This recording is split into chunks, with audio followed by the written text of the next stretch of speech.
We, the people of the United States, in order to form a more perfect union, establish justice, ensure domestic tranquility, provide for the common defense, promote the general welfare, and secure the blessings of liberty to ourselves and our posterity, do ordain and establish this Constitution of the United States of America, formulated by the people of the United States to create a more perfect union.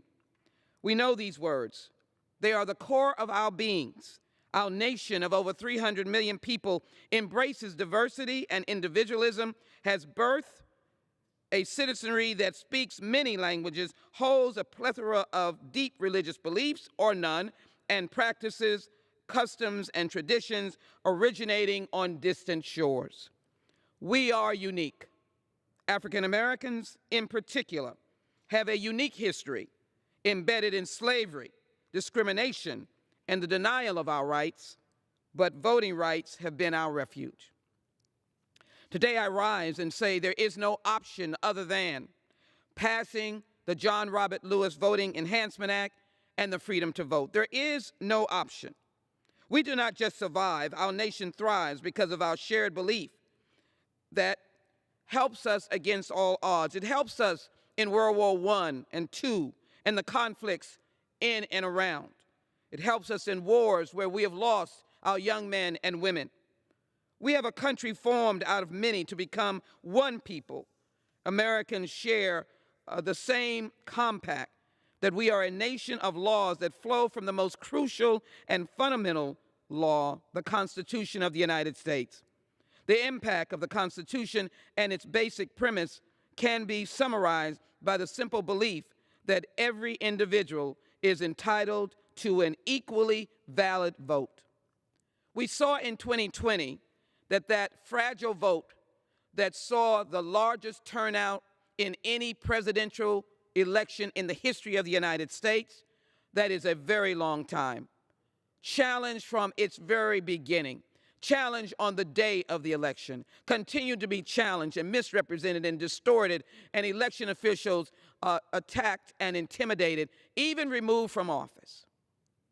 And so I stand today on the shoulders not only of Dr. Martin Luther King, who I, in fact, viewed him as a modern-day prophet, our own colleague John Robert Lewis, but I stand on the shoulders of a widow, Coretta Scott King, who I got to know in the aftermath of her husband's death.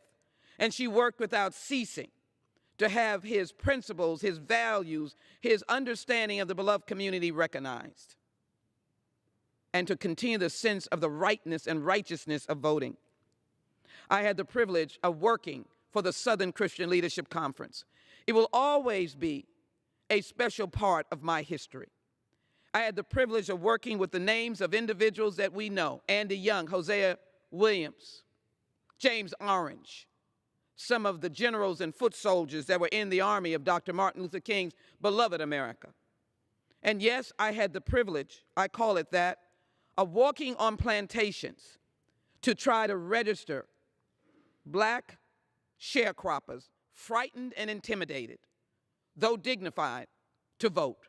Their intimidation was real because those who owned the general store or the plantation were not eager for those blacks in the South to vote, or for those Hispanics and others who worked, as Dr. King worked with Cesar Chavez in the farm workers. They were not eager for them to vote. And so today, as we are about to watch as a step is to be made, both in terms of the speech of a president and vice president, but the actual vote in the Senate, we cannot isolate ourselves to focus on one or two persons.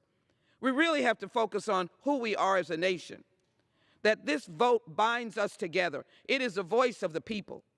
And the Constitution, it trumps any figment of our imagination that may be considered something legitimate.